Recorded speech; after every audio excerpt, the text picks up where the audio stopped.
What does a man who has been in business for 33 years do when his daughters want to start working with him? We're about to find out. Get ready for the real estate show that takes you across the barriers and into the danger zone. That Bitchin' Real Estate Podcast with your host, Tenacious T. Okay, thank you for joining me today. This is Kimberly Toko, Tenacious T, with my special guests, Jim Dunning, owner broker of Keller Williams Arizona Realty and one of the members of the Dunning real estate team. Nice. Alex Dunning, licensed real estate agent with Keller Williams. Excellent. Jordan Dunning, real estate agent with Keller Williams, also on the Dunning team. And there's a similar last name here. Mm-hmm. Can we assume that you're all related? Yes, they are my two daughters, and although I tried to talk them out of getting into this crazy business, they have both followed me into the wonderful world of real estate. And Alex, can I get your name? I'm sorry, your age. Sure, I'm 23. 23 years old. I'm 21. 21 and 23, beautiful ages to get started in real estate, I must say. But let's dig into that just a little bit with your father. From what I understand, you've been doing this for 33 years, but a broker owner for 22 years. That's correct. Started in the new home business with a company called UDC Homes. Sold for them for a number of years, and then sales manager, division manager, switched companies, went to Diamond Key Homes, and then opened up Keller Williams Arizona Realty in 2002. And it's been great. So Alex was born in 96, Jordan in 98, so they have been around this crazy real estate world pretty much their whole lives. So one of the reasons why I felt it very important to bring you on today on 11/11, I find it really interesting when you have a drive to be successful, it consumes you. Mm-hmm. And I would say that is you to a T. Yeah, I'm definitely competitive, and competitive in sports and in business and in golf and anything. And I think both my daughters got that as part of their DNA, and both were really good soccer players, and now they're switching that focus to the real estate world.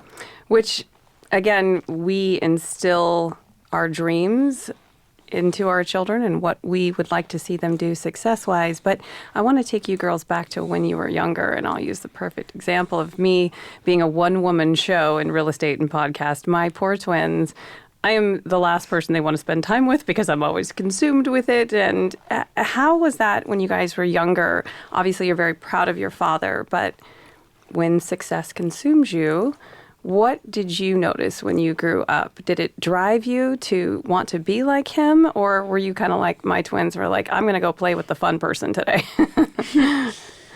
Well, it was really interesting because, like we said, growing up, pretty much from the time we were born, he's been in the business. So from the time we could walk, from the time I can remember, we were going with him to listing appointments, to show open houses, things like that. And so I love that. I do the same thing with my twins. Yeah. Like they're running around and slamming doors, and I'm just like threatening them within an inch of their life, but they still do it anyway. Exactly. But yeah, so it sounds like that was a huge influence on you. It definitely was. It became second nature. It was just very, like, when I first got into the business, I didn't have to really adjust. Mm-hmm. It just was something that came pretty naturally, Yeah. showing houses and things like that. So definitely helped being able to watch that.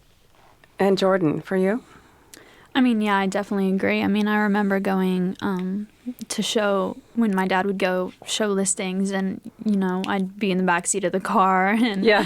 it was always really fun. And something he kind of instilled on us when we were really young is give it your all, give it your best, or don't really do it. Yeah. Like, what's the point if you're not giving it your all? So, I mean, he was always there at all of our games supporting us, and that was always a big thing, knowing that our dad's always going to be there. And when I wrote my first contract and had any Aw. questions, I was like, hey, Dad, Yeah. and he was, so excited, so encouraging, so supportive. And it's just always nice to know that you can rely on someone like that. I think that's the beauty of our business and real estate is that we can share it with our family. And Jim, was that important to you to be able to have a career that you knew your family could grow with and be involved with? It wasn't a factor for me to get into real estate. I got into real estate because of the fact that I had some friends that were selling real estate and were really successful. And I came to Arizona to get my master's in business at Arizona State, and most of my friends were going to work for accounting firms or consulting firms, and they were doing these corporate jobs and a white shirt and tie and long grueling hours, and I just wanted something that had a little more entrepreneurial feel to it. Yeah. And so real estate is just the perfect fit for that type of person. And it just was a blast. And you could, like in many sales positions, your income is only limited by how successful, how hard you work, and how smart you work, right? Yes. And so, it is terrifying to start a job where you have no salary and there's no safety net, right? It is make it or go hungry, Right. And so. But what I learned is by studying and learning and continuing to go to training events and try to become better and better and try to become a better person, that success just kind of shows up if you work really hard at it. So I wanted to pick your brain a little bit. Let's take a single parent that comes to you.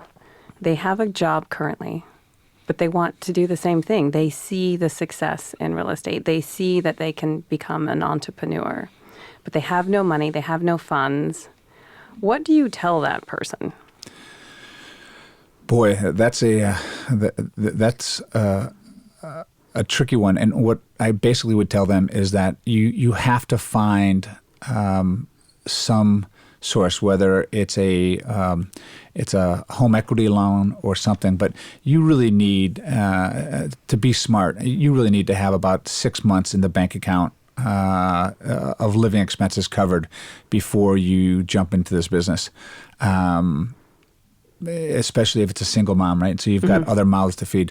When I started, I didn't have that. I was here. I was by myself, but it was one of those things where I knew that I could work 80 hours a week if I had to. Yeah. And there was nobody else that was going to be hurt if I didn't succeed.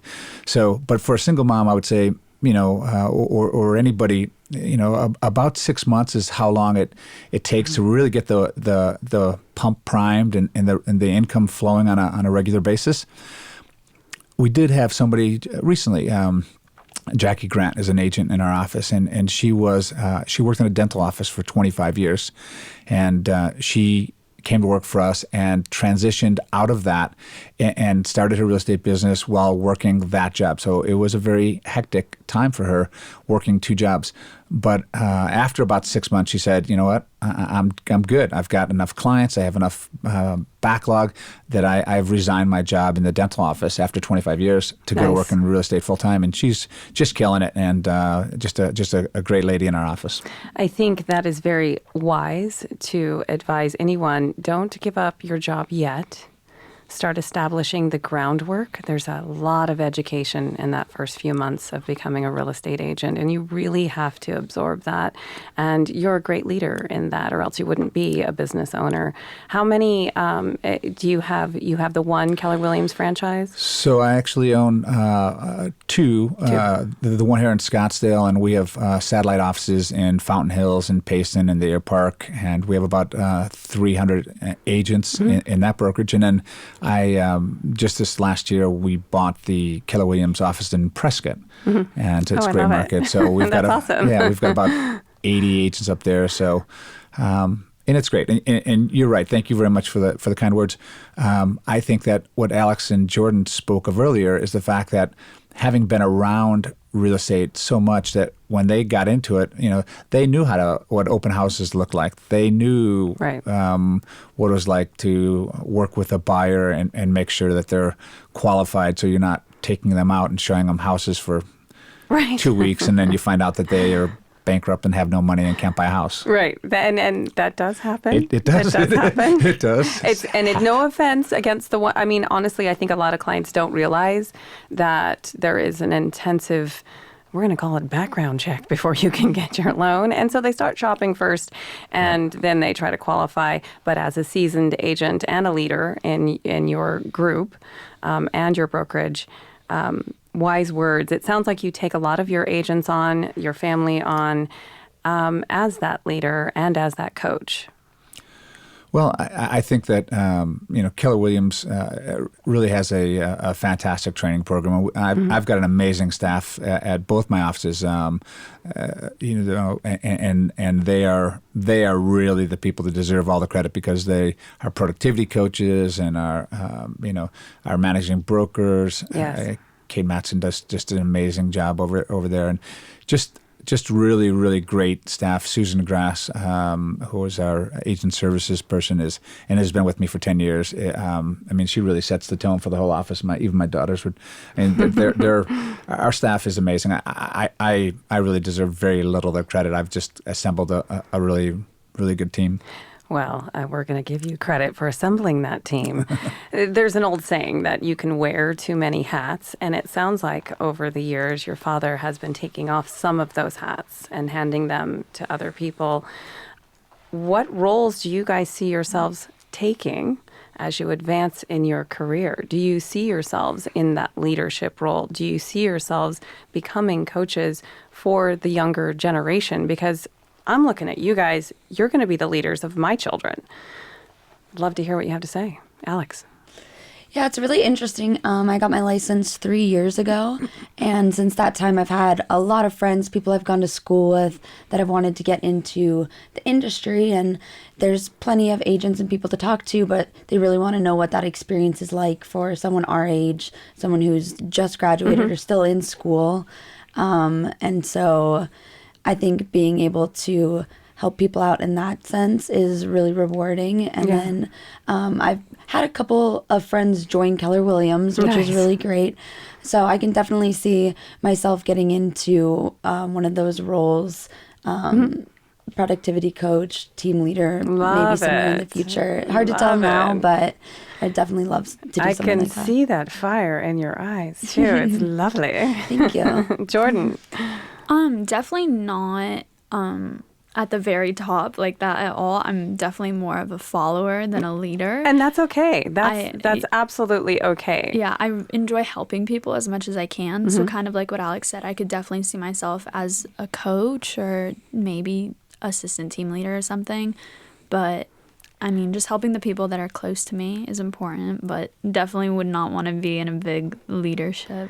Well, women of strength in this industry, just by example, even if you were to run your own business exactly the way you want to run it and not take any sort of leadership position, that sets a beautiful example too, because you are putting yourself first, and you have to take care of yourself first in order to take care of others. And it's all a team effort, like my dad was saying about the staff, everything that everybody brings to the table just makes it all work. Love it. Yeah. So, and I'll just jump in, and Alex graduated from Arizona State University just last year. So the first couple of years in real estate, she was a full-time student at Arizona State. Jordan is a full-time student at Arizona State. So, they're full-time students, and working with buyers. And that's really their main role on the team is really working with the buyers. And, when they first started out working, and I would give them or introduce them to some clients that were looking in the lower price points. But they both have worked with buyers in the over $1 million price point, and I have heard nothing but fantastic reviews from all of the people that they've worked with. That they're knowledgeable and they're insightful, and they point out things in the houses and neighborhoods that the buyers didn't think about or didn't see. And so I really have I have no reservations whatsoever about having them handle any buyer that I have that comes to me. And, I'm fortunate, having been in the business a long time. Most of our clients all of our clients really are referral based. And so, but people come to us and they're looking for anywhere, from a $200,000 house to a $3 million or $4 million house. And I know for sure that if I'm out of town or something, that either of my daughters can work with any buyers that we have on our team.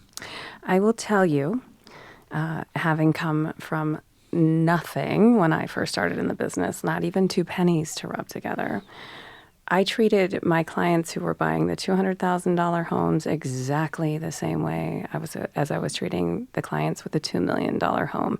The key to anything is doing the research, having the knowledge before you show them, and listening. It comes natural from there. I have a few famous questions I'd like to ask you, and we're going to have your daughters chime in on these as well. So I want you guys to all think of an MLS listing. You're typing out your listing, and you're really trying to make it pop.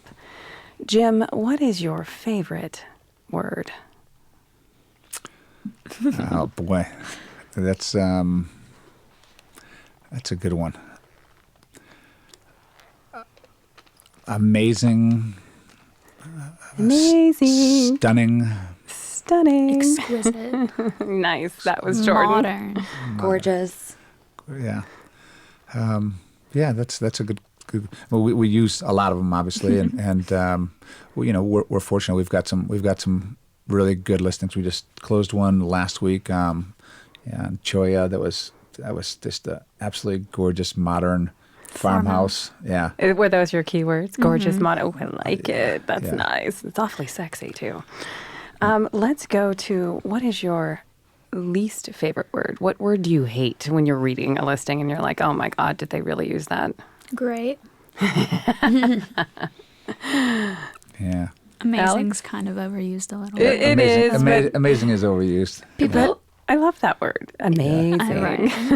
people will say new. People will drop new in there a lot. They'll say, new appliances, new fridge, and you go back and you're like, they put this in here. They're like 12 years 8 years old. old. Yeah. So people like to drop that word in a little bit too frequently.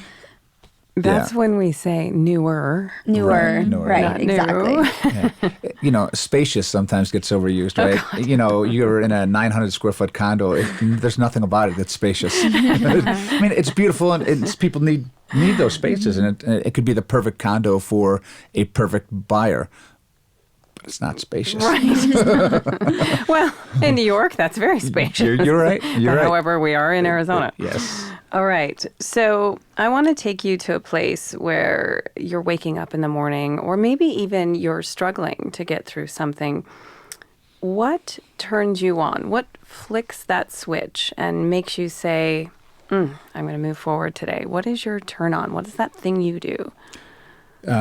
So for me, I read a book several years ago called The Miracle Morning by Hal Elrod, and I'm just a big proponent of that book. It's a morning ritual that basically takes an hour, and you do 6 things for 10 minutes each, which is 60 minutes, right? So you have a little timer on your iPhone, you put it on for 10 minutes, and so if I can just run through it, it's the acronym is SAVERS. It's SAVERS, and it's so S is silence or prayer, and so I usually end up reading part of the Bible, and then A is affirmations, and so I do some affirmations. V is visualization, and that was a really hard one for me because I used to not believe in vision boards, and now I'm a huge proponent of vision boards. I think they work amazing. E is for exercise, and R is for reading, so just read for 10 minutes, and then S is for scribing or journaling. And again, that's a really hard one for me to do, is to sit down and actually write for even 10 minutes. It's just, it's tough, and I don't do it every day, but I do try to do it a couple times a week or more. And I usually do the exercise at the end. I usually try to do those first 5, and then I'll try to get to the gym or go do yoga or something. But nice. I think if you get up in the morning and you start your day with some of that positive reinforcement, and some quiet time to reflect on the day and do some praying or reading, praying and reading, it just kind of sets the day up right. Yeah, I totally agree. I get up before anyone else and enjoy that coffee because I'm a bit of a grump in the morning, but I do that quiet reflection. And I find that writing, the written word, is very powerful. Along with a vision board, a written word can manifest.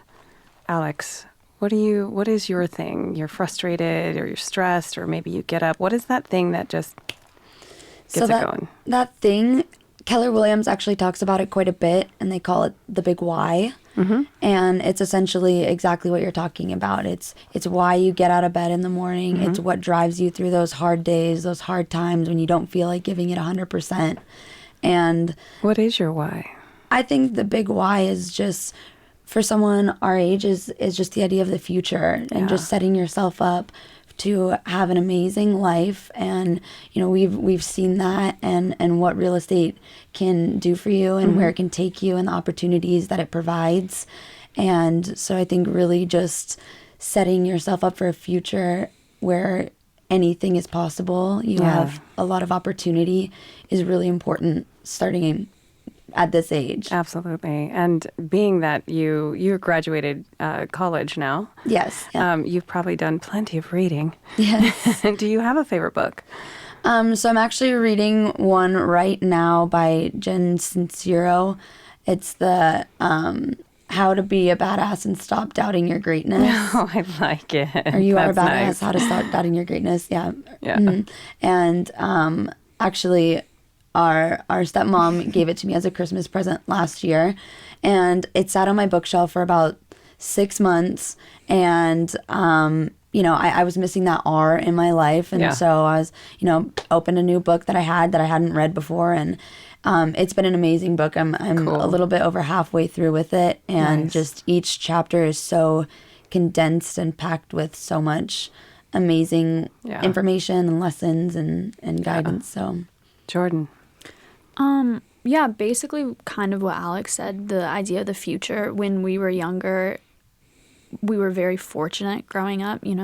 My mom, for the most part, was a stay-at-home mom, and my dad would go to work, and, he'd come home and we all have a homemade family dinner. Oh, I love it. It was, a child's dream, and that's what I want for my family and my kids in the future, is just to be able to provide for them. And the most important thing for me is, with real estate, the time that you have, and that you can adjust your schedule. You can still get as many hours in as you want, but you make time for what's important in your life, and how that flexibility is really important. Time, freedom, and connecting with family. Exactly. Yeah. Every successful person that you talk to, that you read about, all emphasize connection with yourself and with your family. Okay, along the same lines, what is that thing that turns you off? It's either the Debbie Downer, or maybe it's the leaf blower, but there's usually something where you just, I'm not, that I don't want that in my life. What is that turn off for you? I don't know. Well, let's start with Jordan this time. Really just anybody that just brings negativity into my life. Yeah. Closed-minded people that, don't think outside of the box, that just wake up and just know that it's a bad day. Yeah. And you can make whatever you want out of the day. If you're bringing that negative energy into me, it's going to impact my day, and I don't want to be Choices. a part of that. Yeah. Choices. Vibe check. Yeah, that's definitely one of mine for sure. Yeah. But I think, like we're saying, we're all so blessed and so fortunate for what we have. And, sometimes it's hard for us to see the bigger picture and always be grateful for everything. But kind of in that same sense, when you're surrounded by people that take a lot of things for granted, aren't very appreciative, I think being grateful for what you have is just so important. And so I think it's important to surround yourself with people like that too. Agree. So, Scottsdale's an amazing place to live. There's a lot of wealth and opportunity, and it's almost refreshing when you meet someone our age that's so grateful and appreciative for everything. Yeah. So I think it's important to find those people and surround yourselves with them. My son's really cute. I should introduce you guys. Anyway. So one of the charities that I'm heavily involved in is St. Vincent de Paul. Yeah. And they just do an amazing job in the Valley. They serve 4,700 meals a day, 365 days a year, right? And my girls and I have both gone down to volunteer at St. Vincent de Paul. And when you realize that there's almost 5,000 people a day getting fed by their kitchens, and going, if those kitchens aren't there, they go hungry. Yep. You really do appreciate how much of an abundant lifestyle we have. And Kimberly, like you, I grew up really poor, and one of the things that I had been worried about having some success before I had my kids was that my kids didn't know that, but they both have shared with me that they understand that they grew up in a very different world than I grew up, and they're very, very appreciative of that. And what I try to instill in them, and I think they both really get, is the fact that it can all be gone tomorrow, right? Yeah. There are no promises for tomorrow. There are no guarantees. Nope. And I know you've had a huge loss in your life, and so people like you, and one of the things that I have always enjoyed about you is just your gratitude for every day, and it radiates from you, and it's really cool to see. Oh, well, thank you. So, one of the other things that Alex's passion is the environment, right? She talks about the saving the planet from just we're killing the planet. Yes, please. Yeah. So a few years ago, they were building an oil pipeline in North Dakota, and the Indian tribe didn't want. They were worried about it polluting their the North Dakota Access Pipeline. So she said to me, "Dad, I really want to go up there and protest, peacefully protest." I love it. And so it was actually, I just happened to remember that because it was on Facebook. It was 3 years ago. But so we flew up to Minneapolis and rented a van and got a blow-up air mattress and drove out this Indian reservation in North Dakota, and it was a really cool thing to see people come together in nonviolent protest of this oil pipeline. But she was like, "Hey, Dad, I'm going, and I don't think you want me to go alone." So that is something you should be very proud of, that you've taught your family. To serve is our calling. Yeah, when absolutely. you serve, that's where you find pure joy. Okay, now we're going to move on to one of my favorite questions. And yes, we will bleep this out and make it family friendly. What is your favorite curse word? Girls, plug your ears. I don't know. I do curse. I try not to. But Mayor Jim Lane, his favorite is G's. So it can be a G-rated one. Yeah, I don't know. I don't know. And usually shucky darn. Usually the amount of cursing goes proportionally up with the amount of alcohol consumed. Yes, exactly. But yeah. Girls, what would you say his favorite curse word is? And we won't make you say it but you can say, like, mine is the F word. It's very easy for me to say it several times a day. Yeah, he probably says shit a lot. Yeah. He drops something, forgets something, That is loses something. Fabulous word to use. Yeah. It just, shit. Yeah. Okay, so we got our curse word in there. Okay, so again, I want to take you to a very personal place. And this question is going to be just for your dad. What noise or sound do you love? The ocean, without any hesitation. And I love being by the water. Mm-hmm. And one of the things that I love about my two daughters is the fact that we used to go to Rocky Point a lot when they were children. Nice. And I gave them a choice on their school spring breaks. Do you want to go to Disneyland or do you want to go to Rocky Point? And they both always picked Rocky Point. Really? And I love that about them. And then when they were about I don't know, about 4 or 5 years old. They told me, Dad, you've never taken us to Disneyland. You picked Rocky Point every year. But so we rented a motorhome and went over to Disneyland once. And that was enough. It was Alex's dream. Okay. Okay, it was my 18th birthday. Now here's the deal. You 18. haven't gone to Disneyland with me, and I make it exciting. So we'll have to plan a big group trip.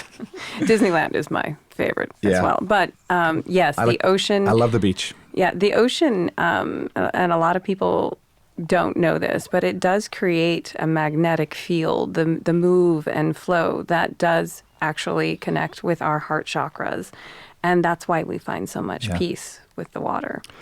So we are, as a family, going to Australia. I'm so jealous. Yeah, and over Christmas. So we won't be here for Christmas. It'll be a little weird not being home and with other family, but all 6 of us in our family are all going down to Sydney, Australia to see my buddy Davey Ritzow. Oh my gosh, there better be a lot of postings and lives. Girls, I'm going to be stalking you for sure. I'm just hoping for some kangaroos and koalas. We'll definitely see some of those down there. Are you going to go backpacking and trekking with Crocodile Dundee? We're definitely going into the outback a little bit, but it'll be good. We'll be spending a lot of time on Bondi Beach and in the ocean. I'm going to maybe look at some open houses. Might as well check out the housing industry while you're down there. Could open up a Keller Williams over there. Absolutely. Run that for Dad.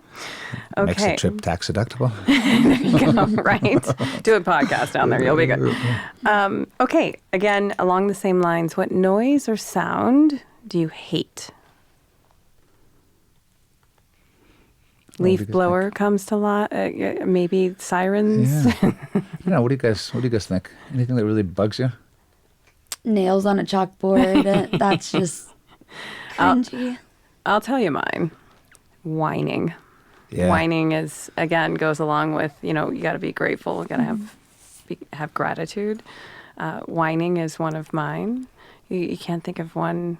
Yeah, I like one. I think whining is a great one. I'm going to borrow that from you, Kimberly. I think that, there's just no reason, right? If you're not happy, then change it. Change your environment, change your surroundings, change the people you hang around with. Whatever is not good, you have the power and the ability to fix it. So stop, if something bad happens, great. You got 30 seconds to bitch about it. After that, get over it and let's go. Yeah. It's a choice. You have a choice to sit in your whining, wallow in your despair, yes. or you have a chance to get up and fix it, right? And so, I'm not a big fan of whining. I think whining might be the perfect answer for me. Good. Okay, so take real estate off the charts. There's no such thing as real estate. Okay. What profession would you do? Take yourself back to like your dream job. And again, real estate's out of it. What did you want to do, say in high school, college, and what would be your dream job? Boy. So a couple of them. I wanted when I was really young, I wanted to play professional football. I think a lot of young boys have that. Wasn't really big enough to do that or fast enough. And then I thought about being a sports agent. So you're still around the game and sort of. There's a lot of seediness to that industry and that business that just kind of turned me off to it. Yeah. So, but I don't know. What do you think, girls? What would he be really good Professional golfer. Yeah. PGA Tour. PGA Tour, yeah. Isn't he pretty much that now? Basically. he likes to think so. Yeah. Only on Fridays. That's right. Friday afternoons. So, I think that sports teaches so many lessons, right? And there's just so many things, and I just how to win, how to lose gracefully, how to try harder, and it just is. It's a great thing. One of my all-time favorite speeches is Jimmy Valvano's speech on the ESPYs. Right, so Jimmy's dying of cancer, and he just talks about how to live every day. And boy, if anyone's listening to this and you haven't listened to Jimmy Valvano's speech, I haven't. I'm going to have to listen to it. You will cry. you will cry, Nice. and it is. I'll cry if I don't stop talking about it. But yeah, it's amazing. But sports is great. And I'm just I was so happy that that the kids loved to play sports and worked hard at it, and we're both really good at it. Yeah, because besides Jason, my other children are artsy. They're not into sports, but I'm okay with that too. Yeah. It's a great Right. field. Okay, now I want you to think about, it could be a person that's dead or alive, celebrity, musician, influencer. Who would you have dinner with and why? Oh, it's it's easy for me. It's my dad. Oh, I love it. He passed away very unexpectedly. He was 60 years old, had a massive heart attack, and he was my hero. So. Oh, yeah. I'm sorry. I that's tend all right. to make people Yeah. cry a little bit No, on the that's- show. it's, I miss him. Tell us, what did he do? So he owned the largest dojo martial arts school in Chicago. Wow. And so he ran that, and so he was a very, very hard disciplinarian, and pushed everybody to get the best out of themselves, right? And so, but he was an outdoorsman. He loved to fish and he loved to hunt, and he just he really lived life on his own terms, and he was a self-taught man. He had only gone to 1 year of high school before he dropped out, and but one of the he was a very smart businessman, and he just was a guy that I always, when I moved down here to go to school, and started in my business world in real estate, I would always call him for advice and to talk over stuff, and so but yeah. There's something very special about a person who relied completely on themselves to create a life for themselves, and it's a hunger that you can't teach. But he's passed that on to you, and you've passed that on to your kids. It's beautiful. I love it. Yeah, no, he was a great guy, and taught me a lot about life, and So was he a badass like Bruce Lee? he was only like 5'9", 160 or so, and but he was just somebody that you just didn't want to mess with. He just had that. Right. He just had that I love that. fire in him, and he was my sensei. He was my coach, and I competed a lot around the country, and he was just having him in my corner. I really felt like there's no way I can lose. I can't let my dad down, and Don't you find it interesting too in that discipline when we think about the martial arts and the ancient warriors in times of the past? It all comes down to that quiet moment of meditation, balancing your mind before you move forward. Yeah, it really does. It all comes to calming the inside before you do whatever on the outside. It's really it was good stuff. Really good stuff. Yeah, love it. I was really fortunate that was my the avenue my dad took, and he did it because he loved it, and he was very passionate about it, and he did it in Bridgeport, Chicago, which was a very racially mixed, very racially diverse area, and so I grew up in the suburbs, but I would go down there to train, and so it was a great eye opener for me to see people of different races and different colors that you don't even see that when you're on the mat. When you're on the mat, Right. it's what's in your heart, what's in your gut, right? And how can I serve? And how can I serve? This world will be a much, much better place when people stop thinking in terms of races. And totally agree. we're all human. It doesn't matter what. Together as one. Yeah, Together as absolutely. one, man. Well, this time went by really, really fast. I could sit here and talk to you for like another hour. But again, thank you for joining me. This is Kimberly Toko, Tenacious T. Jim Dunning with Keller Williams Arizona Realty. Alex Dunning with Keller Williams Arizona Realty. Jordan Dunning with the Dunning team at Keller Williams Arizona Realty. And how do they get a hold of you, Jim?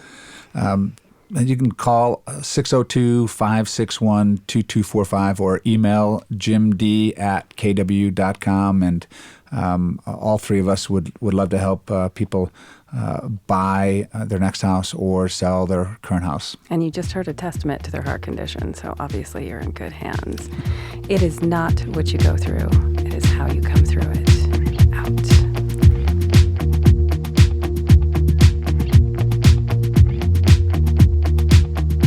I'm not heading for the stars, driving down the boulevard at night. Playing Coldplay on repeat, watching people on the street as I go by.